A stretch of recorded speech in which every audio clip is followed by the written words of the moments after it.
Assalamualaikum warahmatullahi wabarakatuh. Innal hamdalillah nahmaduhu wa nasta'inuhu wa nastaghfiruh wa na'udzu billahi min shururi anfusina wa min sayyiati a'malina. May yahdihillahu fala mudilla lahu wa may yudlilhu fala hadiya lahu. Asyhadu an la ilaha illallah wahdahu la syarika lahu أشهد أن محمدا عبده ورسوله. اللهم صل وسلم على سيدنا محمد وعلى آله وصحبه ومن تبعهم بإحسان إلى يوم الدين. أما بعد، قال الله تعالى بالقرآن الكريم: ومن أحسن قولا ممن دعا إلى الله وعمل صالحا وقال إنني minal muslimin. Hadirin yang dimuliakan Allah Subhanahu wa taala, sesungguhnya suasana dan keadaan alam semesta dipengaruhi oleh amalan manusia, dan amalan manusia dipengaruhi oleh iman dan yakin manusia. Apabila iman telah lurus, maka amalan akan menjadi baik. Sehingga apabila ibadah, muamalah, muasyarah dan akhlak akan menjadi baik pula. Apabila amalan telah baik, maka suasana keadaan alam semesta akan menjadi baik pula. Sehingga iklim, cuaca, udara, daratan dan lautan akan berhikmat atau melayani kepada manusia. Allah Subhanahu wa taala berfirman: walau anna ahlul qura amanu wattaqau la fatahna 'alaihim barakatin minas sama'i wal ardh. Jika sekiranya penduduk negeri beriman dan bertakwa, pasti kami akan melimpahkan kepada mereka berkah dari langit dan bumi. Hadirin yang dimuliakan Allah SWT, bagaimana iman bisa lurus? Iman ini bisa lurus jika hatinya lurus. Bagaimana hatinya bisa lurus? Hati bisa lurus jika lisannya lurus. Bagaimana lisannya bisa lurus? Lisannya bisa lurus jika sering digunakan untuk membicarakan kebesaran dan keagungan Allah Subhanahu wa taala. Yakin membicarakan bahwasanya Allah Khaliq, Allah Maha menciptakan, Allah Malik, Allah Maha menguasai, memelihara dan merajai, Allah Razik, Allah Maha pemberi rezeki. Apabila tiga perkara tersebut sering dibicarakan, maka akan menimbulkan sifat qanaah. Dan juga membicarakan bahwasanya Allah Sami, Allah Maha mendengar, Allah Basir, Allah Maha melihat, Allah Alim, Allah Maha mengetahui. Apabila tiga perkara ini sering dibicarakan, maka akan menimbulkan sifat takwa. Hadirin yang dimuliakan Allah SWT, sebaliknya apabila iman manusia telah rusak, maka amal manusia akan menjadi rusak. Sehingga ibadah, amalan, muasyarah dan akhlak akan menjadi rusak pula. Apabila amal telah rusak, maka suasana dan keadaan alam semesta ini akan menjadi rusak. Sehingga iklim, cuaca, udara, daratan dan lautan semuanya tidak lagi berhikmat kepada manusia. Zaharal fasadu bil barra wal bahri bima kasabal aydin nasi. Telah nampak kerusakan di daratan dan di laut disebabkan karena perbuatan tangan manusia itu sendiri. Apakah itu iman yang rusak? Iman rusak adalah apabila di dalam hati ada keyakinan bahwasanya makhluk bisa memberi manfaat atau mudarat. Padahal sesungguhnya yang bisa memberikan manfaat atau mudarat hanya Allah Subhanahu wa taala. Makhluk tidak dapat memberi manfaat atau mudarat. Makhluk dapat memberi manfaat atau mudarat atas izin dari Allah Subhanahu wa taala. Sekarang ini sebagai manusia mempunyai keyakinan bahwasanya kebahagiaan itu terletak pada harta benda. Untuk mendapatkan harta benda harus ada uang. Untuk memperoleh uang harus bekerja. Ini adalah keyakinan yang salah yang harus diluruskan. Hadirin yang dimuliakan Allah SWT, sesungguhnya harta itu tidak bisa mendatangkan kebahagiaan, tetapi Allah Subhanahu wa Ta'ala yang mendatangkan kebahagiaan. Harta bisa mendatangkan kebahagiaan itu berhajat kepada Allah Subhanahu wa Ta'ala, dan Allah mendatangkan kebahagiaan tidak berhajat kepada harta. Jika Allah menghendaki, dengan harta akan datang kebahagiaan, dan jika Allah kehendaki, dengan harta tidak datang kebahagiaan. Dan jika Allah kehendaki pula, tanpa harta Allah berkuasa datangkan kebahagiaan. Inilah makna dari la ilaha illallah. Sesungguhnya uang tidak bisa mendatangkan harta, tetapi Allah yang mendatangkan harta. Uang bisa mendatangkan harta berhajat kepada Allah, dan Allah mendatangkan harta tidak berhajat kepada uang. Jika Allah kehendaki, dengan uang akan datang harta, dan jika Allah kehendaki, dengan uang tidak datang harta. Dan jika Allah kehendaki tanpa uang, maka Allah berkuasa untuk mendatangkan harta. La ilaha illallah. Hadirin yang dimuliakan Allah SWT, dulu semua buah-buahan rasanya manis, tidak ada yang beracun dan berduri. Ketika putranya Nabi Adam alaihissalam, yaitu Habil, menumpahkan darah di muka bumi dengan membunuh adiknya sendiri, Habil, maka dengan kudrat dan iradahnya Allah Subhanahu wa Ta'ala mengubah buah-buahan itu, sebagian ada yang pahit, berduri, dan beracun. Berapa banyak orang yang keracunan dan terkena duri hingga hari kiamat. Akibat ulah Bani Israel sampai hari ini umat akhir zaman terkena dampaknya. Dulu hewan-hewan yang disembelih dagingnya tidak pernah busuk walaupun disimpan berhari-hari. Tapi akibat amalan buruk Bani Israel yang mengingkari Allah SWT, daging akan membusuk dalam 3 hari saja tanpa diawetkan. Berapa banyak daging terbuang sampai hari kiamat. Begitu pula sejak Qarun laknatul alaih menimbun-nimbun harta, sehingga hartanya menimbunnya dengan gempa bumi, dan dampaknya sampai hari ini. Hadirin yang dimuliakan Allah SWT, manusia ingin hidup bebas, tapi tidak ada yang bisa hidup bebas. Barang siapa mengikuti peraturan, maka ia akan selamat, dan yang tidak ikut peraturan akan celaka. Orang yang meletakkan dirinya dalam tertib akan menjadi baik, dan kebaikannya akan dirasakan juga oleh orang-orang lain. Sedang yang tidak menjadi mengikuti tertib akan celaka dan mencelakakan orang lain. Seorang pengemudi yang patuh pada peraturan lalu lintas maka akan selamat.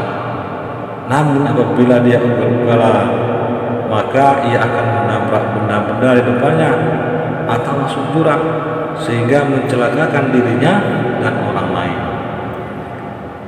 Sungguh sangat beruntung kita tidak diciptakan sebagai makhluk yang lain, binatang misalnya, tapi derajat manusia bisa lebih rendah dari binatang jika tidak memiliki iman dalam hatinya. Maka untuk makhluk yang bernama manusia, Allah Subhanahu wa Ta'ala membiarkannya tanpa aturan khusus. Memang menurut Allah Subhanahu wa Ta'ala, manusia itu makhluk yang istimewa dan sebaik-baik ciptaan. Tapi bila tidak dasar dengan iman, mereka akan beramal jahat dan menjelma menjadi makhluk yang paling hina. Dalam perkara ini hadirin mulia, nampak jelas Allah Subhanahu wa taala banyak ikut campur tangan dalam tata aturan manusia. Demi kasih sayangnya Allah Subhanahu wa taala mengutus 124.000 nabi dan rasul untuk membawa aturan khusus, yaitu agama. Apabila manusia diberi otonomi dalam membuat tata aturan sendiri, maka rusaklah kehidupan manusia di dunia dan di akhirat selama-lamanya.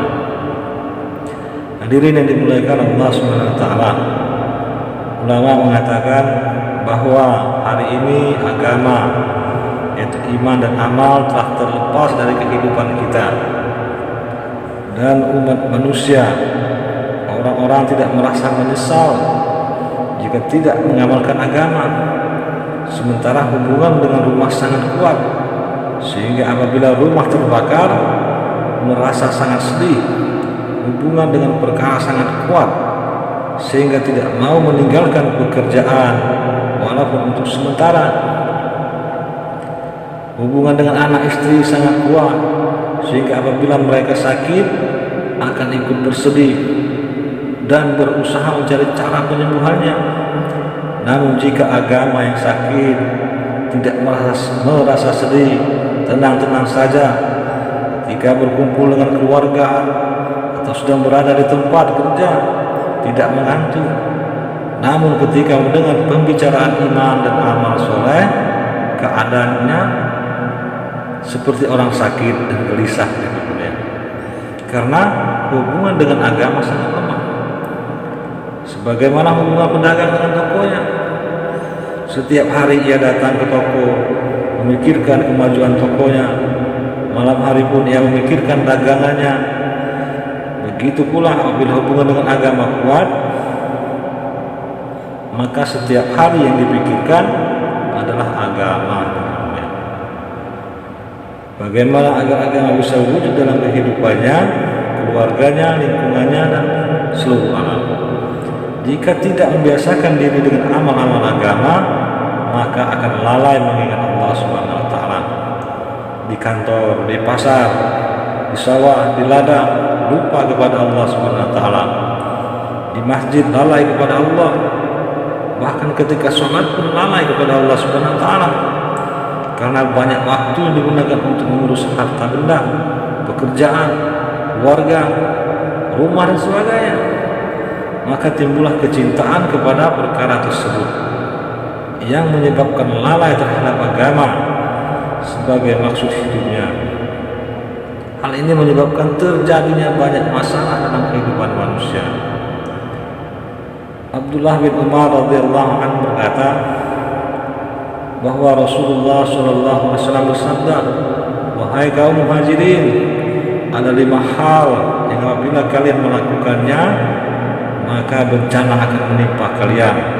Semoga Allah menghindarkan kalian dari perbuatan ini." Yang pertama itu apabila perzinahan telah merajalela di tengah-tengah suatu kaum, maka wabah penyakit akan menimpa mereka maupun penyakit baru yang sebelumnya tidak terkenal. Kedua, jika suatu kaum melakukan kecurangan dalam menimbang dan mengukur, mereka akan mengalami kekeringan, kelaparan, kesusahan, dan diperintah oleh penguasa yang kejam. 3, jika suatu kaum menahan zakatnya, maka hujan dari langit akan ditangguhkan. Dan seandainya bukan untuk kebutuhan binatang, maka tak setetes pun yang diturunkan dari langit. 4, suatu kaum yang melanggar perjanjian mereka dengan Allah dan Rasulnya, mereka akan menjadi kelinci percobaan musuh. Dan yang kelima, suatu kaum yang menerapkan hukum yang tidak adil akan ditimpa perang saudara dan pemberontakan. Rasulullah SAW bersabda, apabila umatku mulai membenci ulama dalam hatinya, apabila mereka membangun pasar dan tempat perbelanjaan dengan megah, dan apabila mereka mengadakan pernikahan hanya karena kekayaan, bukan karena ketakwaannya, kesolehannya, dan akhlak yang baik yang akan dinikahinya, maka Allah akan menurunkan 4 bencana pada mereka berupa kelaparan, kezaliman penguasa, ketidakjujuran para pejabat yang mengatur urusan mereka, dan serangan musuh. Perubahan apapun yang terjadi pada suasana dan keadaan, namun perintah Allah Subhanahu wa taala tidak akan pernah berubah. Sejak zaman Nabi Adam alaihissalam hingga hari kiamat, Ali radhiyallahu anhu berkata, kemalasan beribadah, kekurangan rezeki, dan kurangnya kedamaian adalah balasan atas dosa kita sendiri.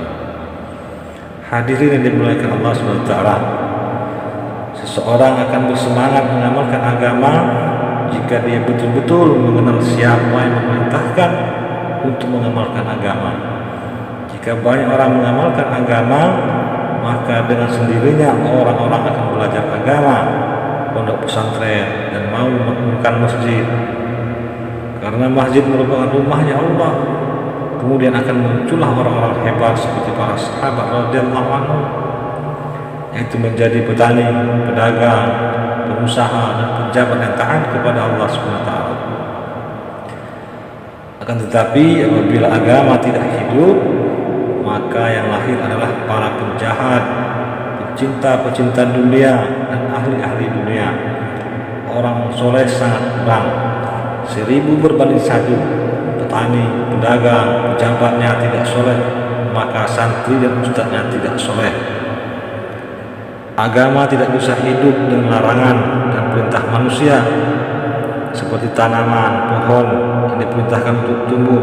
Hai daun, kamu harus rimbun, kamu harus berbuah banyak. Hai benalu, jangan tumbuh di sini. Hai rumput, kenapa kamu tumbuh di sini? Demikian pula dengan perkara agama dan kemudian tidak bisa menyalahkan orang lain. Mengapa kamu berbuat maksiat?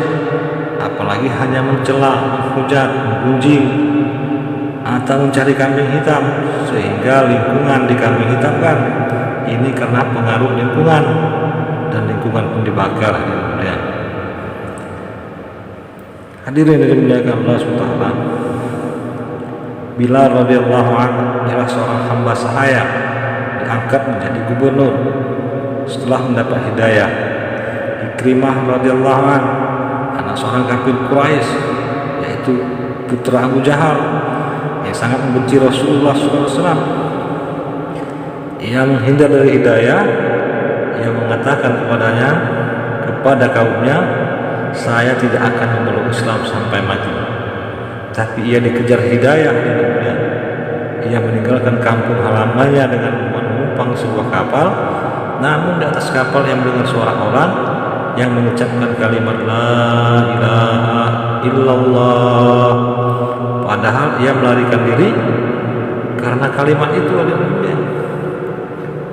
Dan dia tidak bisa mengelak, ia terkurung oleh hidayah. Akhirnya menerima hidayah di dunia. Setelah kembali kepada kaumnya, ia ditanya, dulu engkau bersumpah tidak akan masuk Islam. Ia menjawab, saya tidak masuk Islam, tetapi Islam yang masuk ke dalam diri saya. Barang siapa diberi petunjuk oleh Allah SWT, maka tidak ada yang dapat menyesatkannya. Dan barang siapa yang disesatkan oleh Allah, maka tidak ada seorang pun yang mampu menunjukinya. Hadirin yang dimuliakan Allah SWT, seluruh sahabat radhiyallahu anhu telah berkorban dengan menjalani kehidupan dunia dengan kesederhanaan yang maksimal. Bahkan rumah, pakaian, dan makanan Rasulullah SAW sangat sederhana. Bagaimana mengerahkan seluruh kemampuan dan potensi yang ada pada diri untuk usaha agama. Seluruh apa yang dimiliki untuk agama hanya akan mewujud dengan pengorbanan. Pertolongan Allah SWT akan datang pada umat apabila berkorban untuk agama, sebagaimana Abu Bakar radhiyallahu anhu berkorban habis-habisan hartanya untuk agama. Orang yang tidak melakukan usaha agama atau berkorban untuk agama akan tunduk kepada anak, istri, pekerjaannya, sawah, ladangnya, bahkan kepada hewan ternaknya. Setiap pagi harus memberinya makan, menjaganya, dan memandikannya. Orang yang mengamalkan agama berbeda dengan pemilik agama. Pengamal agama seperti pekerja toko yang hanya mengharap gaji dari pekerjanya. Pemilik agama seumpama pemilik toko, dia selalu berpikir bagaimana usahanya bisa maju, bagaimana seluruh karyawannya bisa hidup makmur. Jika hanya mengamalkan agama, ibadah sendiri, wirid munajat sendiri, tapi tidak punya tanggung jawab agama, ia bukanlah pemilik agama. Oleh karena itu, perbaikilah hubungan dengan Allah dan hubungan dengan manusia dan makhluk Allah yang lain. Dalam beberapa hadis Nabi Muhammad SAW diungkapkan bahwa Allah Subhanahu wa Ta'ala menolak bencana dari penduduk bumi atau menahannya dengan sebab berkah orang-orang yang suka beristighfar dan memakmurkan masjid. Bahkan Allah Subhanahu wa Ta'ala pun berkenan memberi rezeki kepada penduduk bumi, memberi pertolongan dan menolak bencana karena adanya hamba-hamba yang soleh yang suka beristighfar dan memakmurkan masjid. Rasulullah SAW bersabda, "Lallah ibadillahi rakaha wasobiyya rodiha wa bahaninu wa ta'ala sobba alaikumul adab sobbatun maroda." Jika bukan karena berkah hamba-hamba Allah yang ruku atau mendirikan sholat, bayi-bayi yang disusui dan binatang-binatang yang digembalakan, pasti siksaan akan dikucurkan kepadamu dengan derasnya, dan kamu akan dihancurkan sehancur-hancurnya. Hadirin yang dimuliakan Allah SWT, bagaimana ini semua akan wujud? Ini semua akan wujud manakala kita menangguhkan 8 perkara, yaitu menangguhkan keperluan bapak, anak, saudara, istri, keluarga, harta yang diusahakan, perniagaan yang ditakuti kerugiannya, rumah yang dicintai. Dengan mendahulukan 3 perkara, yaitu perintah Allah, sunnah Rasulullah, dan keluar dari jalan Allah. Dan menafikan 6 perkara, yaitu bangsa, suku, bahasa, warna kulit, profesi, dan mazhab. Untuk merealisasi perkara ini, maka kita perlu melibatkan diri dalam usaha dakwah dengan membawa 6 keyakinan, yaitu usaha dakwah adalah perintah Allah, usaha dakwah adalah sunnah Rasulullah SAW, usaha dakwah adalah semata-mata mencari ridho Allah. Dalam dakwah ada janji Allah, yaitu dibalas di akhirat.